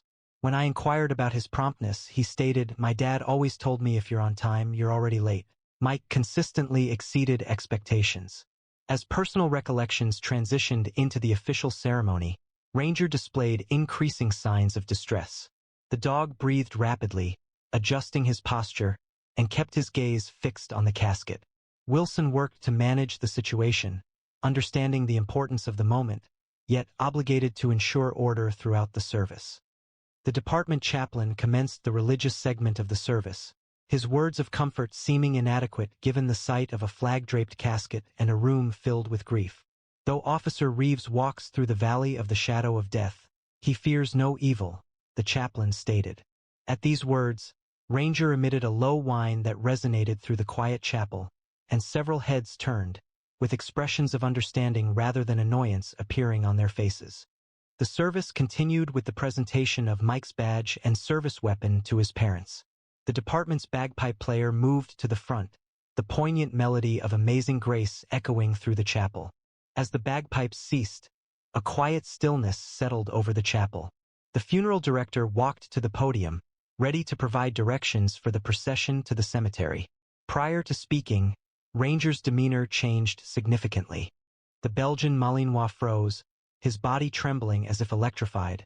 His eyes fixed on the casket widened. His breathing quickened, nostrils flaring as he perceived something only he could detect. Every muscle in his powerful frame tensed, coiling like a spring. "Something's wrong," Wilson whispered to Martinez, tightening his grip on the leash. "He's never acted like this before." Martinez recognized the signs. "That's not aggression," she whispered back. "That's recognition." At that moment, Ranger initiated his action with a swift advance that surprised Wilson. The dog broke free of the leash held by his handler. Multiple officers reacted to try and stop him, but Ranger was too quick. His actions were deliberate and purposeful as he sped down the central aisle. A collective intake of breath spread through the chapel as the Belgian Malinois moved toward the front, his paws making no sound on the carpeted floor. Mike's mother emitted a quiet cry, his father partially rising from his seat. Chief Roberts prepared to proceed, yet Ranger's behavior created a moment of hesitation for all present. It wasn't a display of hostility or fear, it was a sign of clear intention. Ranger approached the casket and halted, inhaling deeply around its sides. Then, with the same effortless skill that had distinguished him during his service, he jumped up, his front paws landing softly on the casket's rim. For a brief instant, he maintained his balance there, his amber eyes assessing the gathered mourners as if awaiting consent. There was no movement and no sound. A hush fell over the entire room. Ranger, with deliberate motions, pulled himself completely onto the casket, his nails producing the faintest clicking sound on the polished wood. The American flag covering the casket moved a little under his weight. The dog turned once, then positioned himself on top of the casket, directly above where Mike's chest would be. "Oh my God," Elaine whispered, tears flowing down her face. Ranger lowered his head, pressing his nose against the wood. He took a deep breath, then released it in a trembling exhale that appeared to hold all the grief imaginable. His ears pressed against his head as he whined, a sound so sorrowful it seemed to permeate the very walls. "Should I?" Wilson began, taking a tentative step forward. Captain Walsh raised a hand, halting him. "No," he said softly, "let him be." The dog's behavior shifted from active to observant. He assumed the familiar alert stance he had held many times in the patrol car, watchful, protective, prepared. His gaze moved across the room as if still performing his duties, still safeguarding his partner. Ranger remained perfectly still, his chest rising and falling in a pattern that appeared synchronized with an unseen power. The first shock among those grieving subsided into a deep silence, not distressing, but respectful. Then Ranger performed an action that shifted the moment from poignant to truly unforgettable. With deliberate slowness, he lifted his right paw and pressed it flat against the American flag, precisely over the spot where Mike's badge would be on his uniform. He maintained the position, unwavering, resolute, and clear. Elaine reacted with a gasp, her hand covering her mouth. "The salute," she breathed, her voice just audible to those close by. "That's Mike's special signal." A quiet buzz of conversation arose within the chapel, as those familiar with the meaning shared it with others. 3 years prior, Mike had developed a distinctive training cue with Ranger. It was a discreet signal, used exclusively between them, a customized gesture that Ranger would execute only in reaction to Mike's particular hand movement. This was not a component of regular police K-9 instruction. It was intimate, unique, and shared solely by them. Officer Chun, who was present the night Mike passed, moved closer to Captain Walsh. "Mike's last touch," she whispered, her voice cracking. Prior to the ambulance arrival, he touched Ranger's head in the manner he always used when issuing that command. It wasn't simply a gesture, Martinez explained softly to those present. It represented their method of conveying a message, signifying mission accomplishment when verbal communication was impossible. I have never observed another team exhibiting such a profound connection. As Ranger held the salute, his gaze remained steady and observant, as if anticipating additional direction. A profound quiet settled over the chapel, punctuated only by quiet weeping from Mike's family. Mike's father rose abruptly, his action capturing everyone's attention. The former officer moved toward the casket deliberately, maintaining a dignified posture despite the sadness visible on his face. He halted near Ranger, standing respectfully without touching the dog. Then, with careful control, he performed a formal police salute. "Mission accomplished, son," he said, his voice thick with feeling but audible in the still room. One by one, each uniformed officer in the chapel stood and repeated the gesture, a multitude of salutes recognizing not only their deceased comrade, but the connection they were observing. Even civilian mourners rose, palms on their chests, accepting something beyond common comprehension. Ranger maintained his posture for a few more seconds, then gradually lowered his paw. He adjusted his position near the casket, turning to look at Mike's father. The dog's ears rose, his keen eyes observing the man's face. "He was so proud to be your partner," Mike's father said to Ranger, his voice a quiet murmur. "Every day he told us how fortunate he was to have you." The chaplain, who had been observing with evident feeling, moved forward once more. "In 20 years of service to the department," he said, speaking to those present, "I have conducted far too many ceremonies like this one. I have never seen such a demonstration of the connection between an officer and his canine partner." He paused, regaining his composure. "It seems there are relationships in this world that even death cannot break." The chaplain's words appeared to fill the chapel, offering solace where it had seemed impossible just before. Mike's mother, who had been almost devastated, stood a little straighter, her gaze fixed on Ranger. Mike frequently claimed the dog understood everything, she stated, in a voice audible to those around. He asserted Ranger could occasionally read his mind. She wiped her eyes with a handkerchief. "I believed he was overstating things." Chief Roberts approached the podium once more, his own demeanor noticeably strained. "I believe we should modify our proceedings," he remarked, glancing at the funeral director. "It seems Ranger will be with his partner for the rest of the service." Throughout the service, Ranger stayed on the casket, a quiet protector watching over his companion. The funeral director, showing impressive flexibility, modified the arrangements to accommodate the dog. The customary pallbearers were in place, though questions remained regarding the concluding procession. "We need to proceed to the cemetery shortly," the director said to Captain Walsh. Walsh responded with a nod, then moved towards the casket with deliberate steps. Ranger spoke softly, mirroring the tone he had often heard Mike use. "We need to take Mike now." The dog's ears twitched at the familiar name, his amber eyes following Walsh's movements. He remained still, shifting his weight and settling more firmly atop the American flag. Mike's sister, Elaine, rose from her seat, dabbing her eyes with a crumpled tissue. She walked towards the casket, her steps unsteady but resolute. She had observed the strong connection between her brother and his canine partner from the very beginning. She recalled numerous family dinners where Ranger sat at Mike's feet, and holidays where the dog received gifts alongside everyone else. "Ranger," she said softly, extending her hand palm up, mirroring the gesture she had seen Mike use many times. "It's okay, boy." The Belgian Malinois' attention turned to her, his nostrils flaring slightly as he analyzed her scent. The scent was close enough to Mike's to be recognized as belonging to his family. His ears moved forward, his head tilting as if assessing the situation. "Mike would be so proud of you," she said, her voice cracking. "You were the best partner he could have wished for, the best friend." Something in her words, or perhaps her tone, appeared to connect with the dog. Ranger looked from Elaine to the casket below him, then back to her. A quiet whine came from his throat. It wasn't a sound of distress now, but of inquiry. "I know," she murmured. "I miss him too." With extreme gentleness, she placed her hand on the dog's back. Ranger tensed briefly, then relaxed into the touch. Elaine stroked his fur, mirroring the way she'd seen her brother do after their shifts together. "We need to take Mike to his resting place now," she explained, speaking as if the dog understood every word. Perhaps he did. "Will you help us do that?" The chapel remained utterly silent, with everyone holding their breath as they observed this private moment. Ranger regarded Elaine for a considerable time, then rose slowly and deliberately. His movements were measured and respectful, ensuring his stability on the casket's curved top.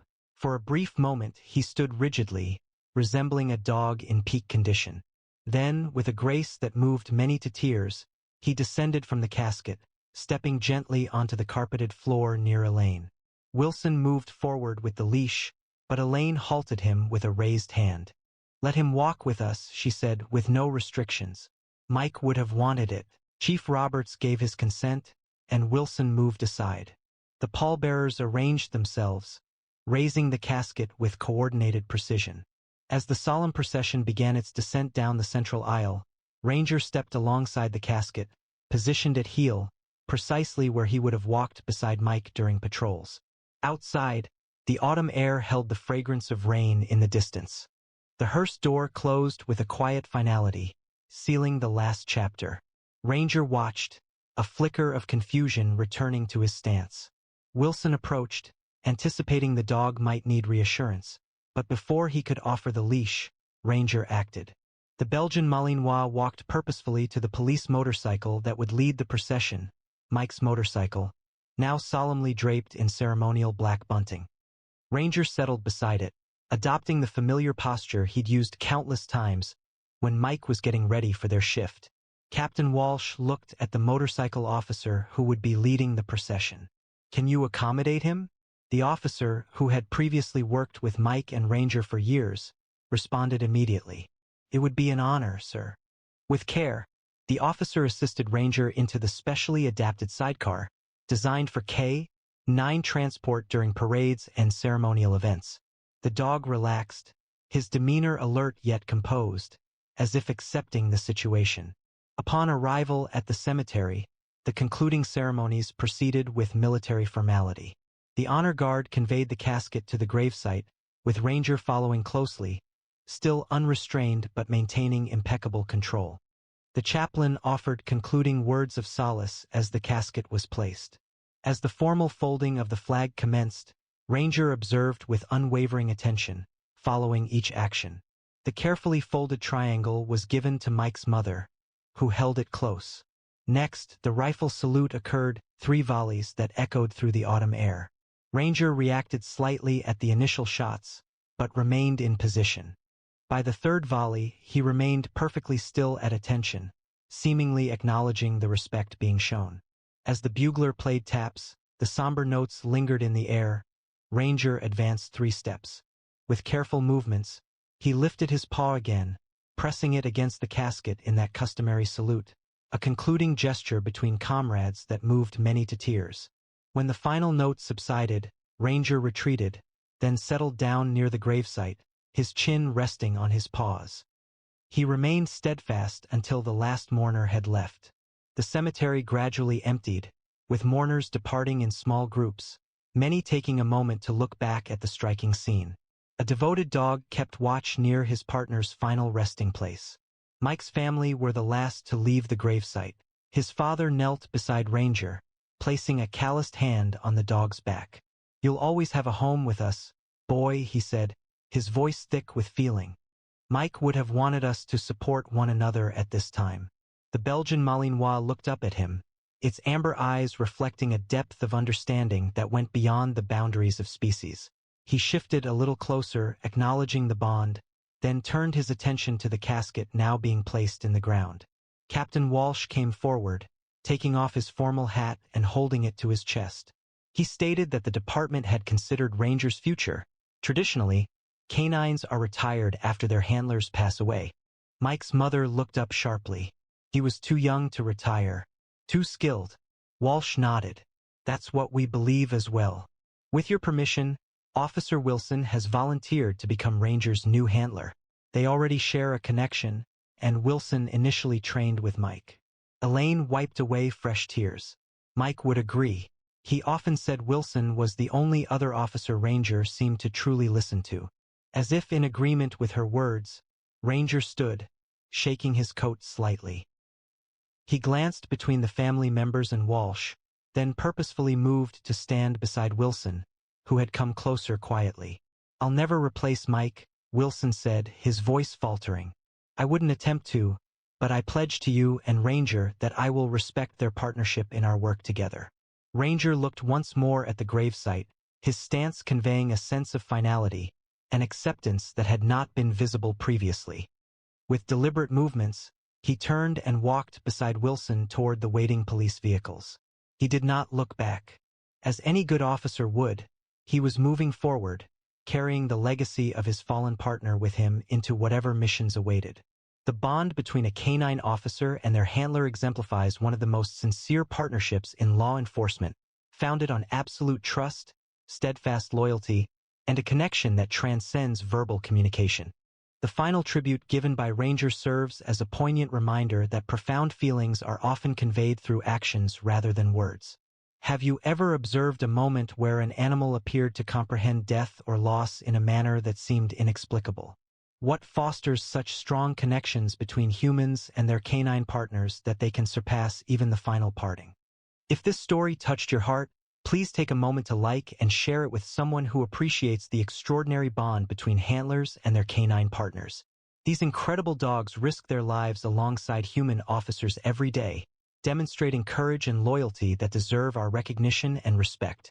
Subscribe to our channel and turn on notifications so you never miss another powerful story about police canine heroes.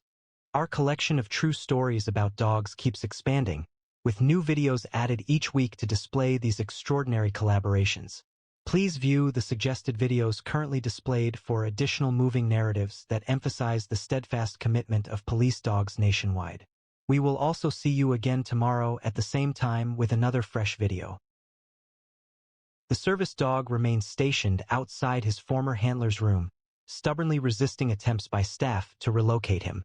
"He doesn't even recognize you," one nurse observed. "He's too far gone." Despite this, the dog persisted. Then, one morning, he calmly positioned himself before the veteran, and suddenly, deeply buried, traumatic memories resurfaced. What actions did the dog take, and what did the veteran ultimately recall? Please subscribe and leave a comment indicating your location. Let's begin. The VA psychiatric facility's fluorescent lights created stark shadows as Sergeant Thomas Grady gazed blankly out the window. 6 months had elapsed since his transfer from Walter Reed, but time felt insignificant within the mental fog he experienced. The sound of rain on the window reflected the scattered recollections that briefly appeared, then vanished before he could hold onto them. "Good morning, Sergeant Grady," a voice said from the entrance. Dr. Elaine Monroe stood there with his file, her demeanor carefully empathetic. "How are you feeling today?" Thomas didn't respond. "The same as yesterday, Doc." His voice held the strained quality of a man who had recently been giving commands above the sound of weapons fire. The mark along his jawline was just an outward sign of the IED's impact. The real harm was hidden beneath his skull, where memories had been broken like glass. "Your latest scans show continued physical healing," Dr. Monroe began, settling into a chair. "Spare me the medical details," Thomas interrupted. 6 months of tests, and all of you can tell me is that I should remember. But I don't." These sudden shifts from clarity to disorientation had become a defining feature of his condition. He shifted abruptly, first displaying the bearing of a soldier, then becoming agitated, seemingly overtaken by disjointed memories without explanation. "You served as a sergeant in the 5th Special Forces.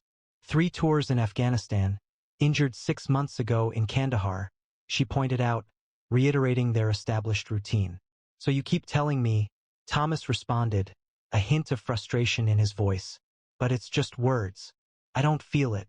The medical personnel approached Thomas with care. 3 orderlies had been injured during his previous episodes. His physical strength had returned more quickly than his mental stability, making him a potential hazard when combat memories elicited reactions without a clear connection. Dr. Monroe had accepted his case after 2 prior psychiatrists requested transfers. While others perceived a liability, She identified a distressed veteran caught between recollections and a loss of awareness. "Today, we are going to attempt a different approach," she stated. Thomas laughed, a sound laced with cynicism. "Another quick fix?" Dr. Monroe responded, "Not at all. An unforeseen package has arrived for you. It seems to be from the past." A disturbance in the East Corridor caused people to notice as a uniformed officer guided a Belgian Malinois through security. The dog's ears stood up suddenly, its eyes fixed on Thomas from 30 yards away. Before the handler could respond, the Malinois pulled forward, drawing the officer a few steps. "Heel," the handler ordered firmly. Something about the command heel made Thomas feel a strange tremor, although he couldn't remember why. As staff gathered around the visitors, he withdrew to his room. Shortly after, Dr. Monroe arrived at his door, carrying a file. "Sergeant Grady," she said, "there's someone who might be of interest to you. A military working dog named Valor. These documents indicate he served as your canine partner for 14 months in Afghanistan." Thomas looked without expression. "I have no recollection of a dog." Dr. Monroe acknowledged, "That's understandable considering your current state, but Valor's handler has records confirming he was your assigned partner during your final deployment." "My partner?" Thomas repeated, the words feeling unfamiliar. "That's impossible. I would remember that. Would you?" Dr. Monroe asked softly. "You don't remember your squad mates or commanding officer?" Before Thomas could answer, a disturbance arose in the hallway. The Malinois had broken free and raced to Thomas's door, ears forward, body vibrating with energy. "Get that thing out of here," Thomas shouted, stepping back. Something about the dog's intense focus made him uneasy. The handler appeared shortly after, offering an apology as he reattached the leash. "I'm sorry, sir. He's never acted like this. Valor is typically very well behaved." "I don't know this animal," Thomas retorted, "and I don't want it close." The dog emitted a low whine, a sound unexpectedly unsettling, given its earlier assertive behavior. His gaze remained fixed on Thomas. "This wasn't part of my agreement," Dr. Monroe clarified. "Your previous superior officer arranged this. He thought that seeing Valor could potentially stimulate memory recall." Thomas looked at the dog, experiencing only annoyance. "It isn't working. Please remove him." As the handler began to take Valor away, the dog hesitated, firmly positioning his paws at the doorway. The resistance wasn't hostile, but resolute. "I will permit Valor to stay for a short time," Dr. Monroe stated. "Not in your room, but in the shared spaces." Thomas turned away, showing indifference. "Do as you please. You always do." As they led Valor away, the dog turned, his gaze lingering on Thomas. A soft whine, laced with a palpable sense of recognition and sorrow, escaped his lips. In the days that followed, staff noticed a peculiar pattern in Valor's behavior. The Malinois consistently positioned himself along Thomas's path, seemingly waiting.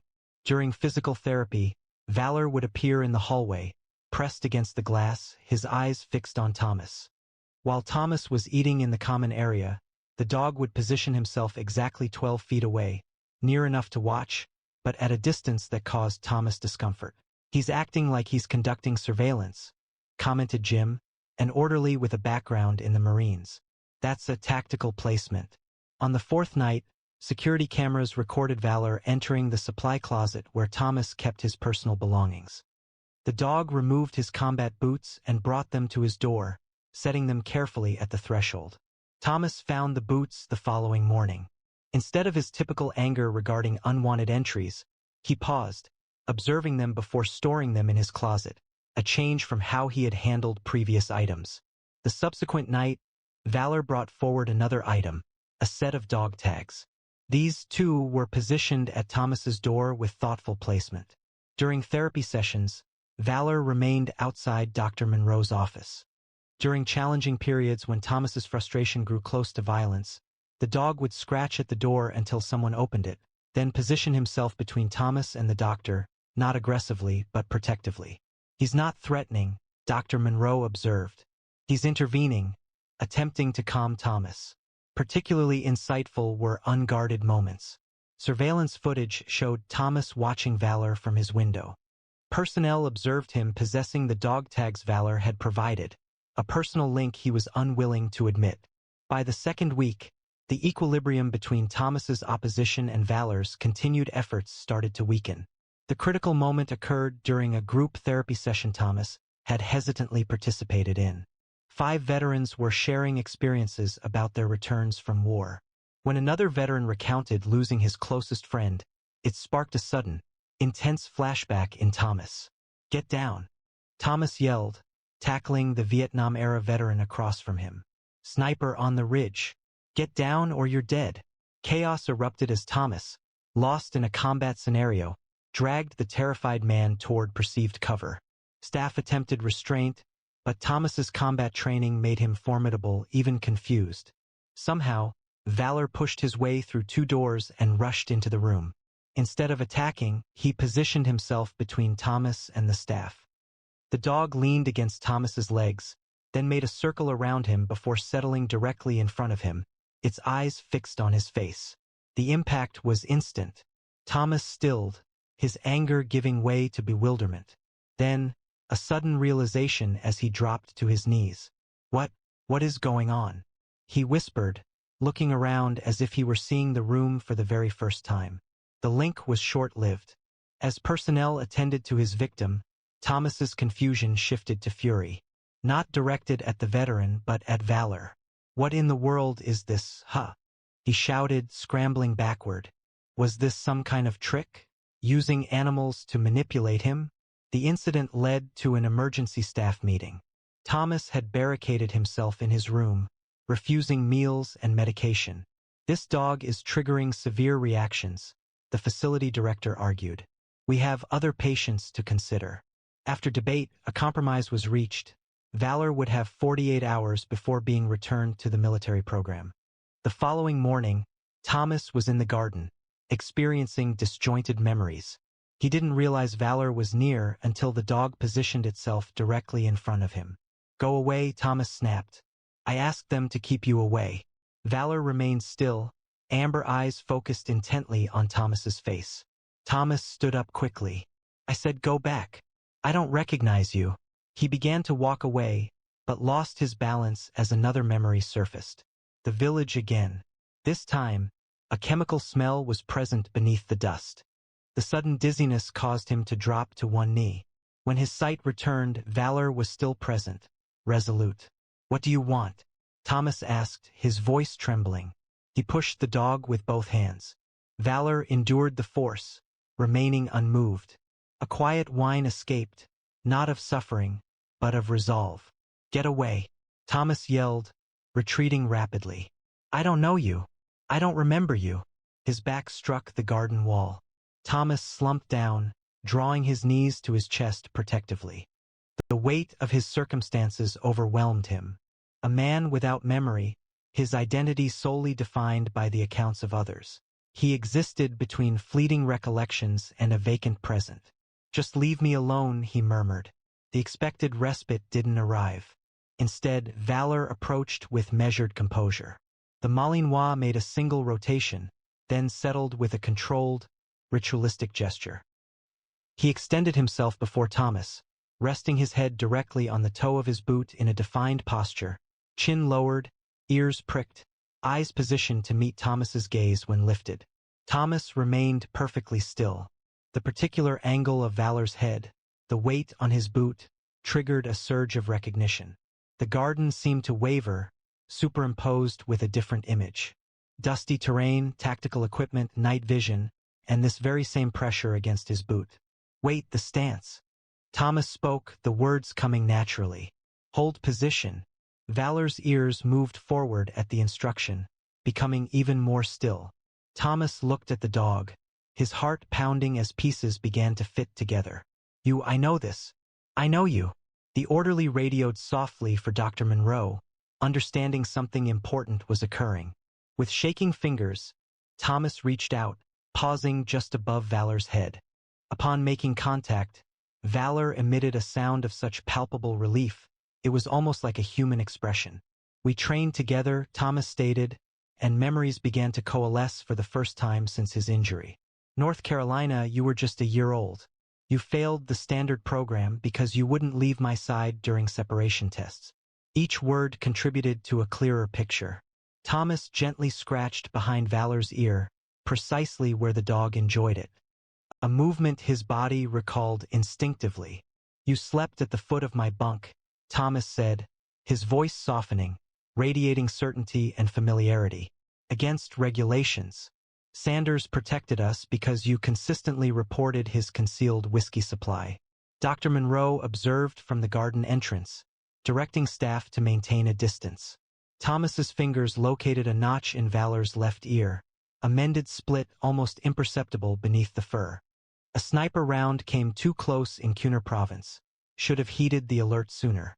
Valor pressed his head more firmly against Thomas's hand, reinforcing the connection. I used to tell the guys you were smarter than half the lieutenants. Thomas's fingers traced along Valor's neck, finding an old scar beneath the fur. You took shrapnel intended for me outside Kandahar. Dr. Monroe approached cautiously. Thomas, you're remembering. He looked up, his eyes clearer than she had ever seen. Not everything. Just him. Valor. The name felt correct now. We worked together. He was my responsibility and I was his. Your commanding officer believed your connection might break through the amnesia, Dr. Monroe explained. Memory is complex. Sometimes emotional connections access pathways logical thinking cannot reach. Thomas nodded, his hand never leaving Valor's fur. The details of the incident, the cause of the injury, and the reason for the separation remain unclear. However, this represents a significant improvement, Thomas stated gently, observing Valor's unwavering gaze. He never forgot, Thomas said softly, meeting Valor's steady gaze. Even when I did. Valor adjusted their posture, rising to sit upright next to Thomas instead of facing him, transitioning from a defensive stance to the collaborative positioning they had consistently used throughout numerous missions. Thomas refined his posture, his hand resting on Valor's back with comfortable familiarity. I need to recall more, he stated, his voice filled with renewed resolve. I must understand what transpired with us. In the days that followed, Thomas and Valor remained constantly together. Each hour yielded fresh recollections, as the dog's presence seemed to release long-blocked memories. We were deployed together 3 times, Thomas recounted to Dr. Monroe during a therapy session. The first deployment was a standard patrol and explosive detection mission. The second time, their duties changed to direct action assignments, a result of their effective teamwork. Village clearance operations were a primary focus. Valor was capable of detecting not only explosives but also concealed individuals and weapon storage areas. He had a distinct method of signaling for various dangers. 1 ear twitch indicated explosives, 2 signaled hidden personnel. He saved our unit on numerous occasions. Dr. Monroe observed that Thomas's speech patterns had changed. He displayed increased confidence, utilizing military terminology precisely, and a soldier's rhythm returning to his voice. Thomas acknowledged. Having him here connects me to who I was. I still have gaps. Significant recollections emerged, prompted by specific cues. The framework provided context. Certain actions by Valor triggered related memories. For example, when the dog pressed his nose against Thomas's knee, Thomas remembered their established communication system. When Valor brought a tennis ball, Thomas recalled playing fetch behind their barracks after missions. Michaels, Thomas stated abruptly during a walk through the facility, Specialist Kevin Michaels, our unit's communication expert. I consistently kept butterscotch candies for Valor, even though I cautioned him against giving my dog sweets. By evening, Thomas began constructing a timeline, recording names and events upon our return. He included Jenkins, Rodriguez, and Patel. Captain Ellis led our unit. Lieutenant Cooper served as our immediate commanding officer. He was a good man, willing to listen when others might have asserted authority. When reflecting on a mission where a team member was lost, Thomas appeared visibly upset. Valor rested his head on Thomas's knee, a gesture that steadied him and kept the memory from escalating into a full-blown flashback. The last mission, Thomas began, his voice low. A mountain village close to the Pakistan border. A high-value target was using it as a waypoint. He struggled to break through the mental wall, he's built to protect himself from reliving those events. I recall the approach, the village's layout, the teams splitting up. Valor and I secured the eastern buildings. Valor's ears perked up, his body stiffening as if recalling the same event. There was an ambush, Thomas recounted. It wasn't arbitrary, they were anticipating our arrival. The coordination was exceptional. Someone had compromised our operation. His breathing accelerated. Gunfire erupted from numerous locations. Radio communications were disrupted. Men were injured. We were trapped in a courtyard enclosed by buildings. Thomas's hand gripped Valor's fur. Valor signal. Not concerning enemy fire, we knew their locations. Something different. He continued attempting to obstruct my way, issuing the explosive signal, but he denied it with a headshake. That's where the memory breaks apart once more. I recall his warning. Then, only noise, pressure, and darkness. That's sufficient for today, Dr. Monroe stated kindly. You've achieved significant advancement. The key moment occurred when a delivery truck backfired in the parking lot. The sound reverberated through the recreation room where Thomas was playing chess. He crouched, pulling the other veteran down, scanning for threats. "ID!" he shouted, completely consumed by memory. This time, the memory played out with perfect clarity. We had cleared 2 buildings, Thomas explained later. Valor pressed against his side. Michaels and Cooper were pinned down. Ellis was coordinating extraction. Valor and I were moving to provide support when heavy fire erupted. His hand instinctively went to a scar on his arm. We reached the stone wall, and that's when the situation changed. Thomas explained that Valor's behavior altered, moving from measured alerts to frantic efforts to prevent our progress. He repeatedly issued the explosive warning, but I wasn't detecting the expected triggers. There was no disturbed earth, no visible wires. His voice tightened. I initially believed he was disoriented by the gunfire. I instructed him to advance twice, and twice he declined, a behavior he had never exhibited before. Valor emitted a soft whine, seemingly recalling the event. Rodriguez was in distress, requesting assistance. I issued the instruction, authorizing movement, disregarding Valor's caution. Thomas momentarily closed his eyes. I directed him to provide healing, employing the command that bypasses his safety protocols. During the process, Valor violated procedure entirely. He attacked me, clamping onto my tactical vest, attempting to pull me back. I felt a surge of anger, believing his training had failed. I instructed him to release his grip and resume his task. Thomas's voice lowered. He complied with that final instruction. However, his posture indicated a problem. His ears were flattened, his tail tucked, and he moved as if he were being forced toward execution. 10 meters from Rodriguez, Valor abruptly surged forward, emitting his most urgent bark. That's when I noticed it. Almost invisible wires connected to a pressure plate located beneath Rodriguez. The IED wasn't intended for a single soldier, but for any responding team. Rodriguez had activated the initial sensor, but his weight was insufficient. Any additional weight would trigger the explosion. Valor had known all along. He moved forward, attempting to disarm the trigger, because I wasn't paying attention. I finally grasped the situation and began calling for assistance. I had just activated my radio when the explosion resulted in Rodriguez's immediate death, critically wounded Thomas, and physically distanced him from Valor. My final recollection prior to Walter Reed was Valor standing watch over me, suffering from shrapnel wounds, securing the area while I was unable to move. Thomas looked at the dog, his expression filled with years of emotion. I failed him. He provided every warning, and I disregarded them. You didn't fail him, Dr. Monroe said gently. You made a judgment call that they're trying to save your teammate, and Valor never gave up on you. That's why I couldn't remember, Thomas realized. My last thought was that I'd killed Rodriguez and endangered everyone by ignoring Valor. The mind protects us from what we can't process, Dr. Monroe explained. Thomas nodded, hand resting on Valor's back. I'm ready now. The following weeks brought a remarkable transformation. Thomas's memories resurfaced in a controlled manner as a significant obstacle dissolved. While Thomas regained his strength, Valor started briefly engaging with other struggling veterans, placing himself close to them before returning to Thomas. He has always possessed the ability to perceive when someone is in distress, Thomas noted. This quality distinguished him, allowing him to understand people better than they understood themselves. The morning of Thomas's discharge dawned with autumn sunlight streaming through golden leaves.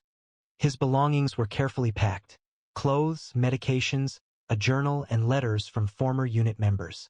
Valor observed the packing, remaining alert but composed. His military vest had been returned, accompanied by retirement documents should Thomas choose that option. Dr. Monroe knocked on the door, asking, "Everything ready?" Thomas nodded, securing his duffel bag. "As ready as I'll ever be. Your sister has confirmed she will meet you?" "Yes, it still feels strange. Reconnecting with family I barely knew months ago." "Have you decided about Valor?" Thomas's expression became thoughtful. "I'd like to discuss this one last time," he said. They walked to the garden, the site of their breakthrough, with Valor accompanying them.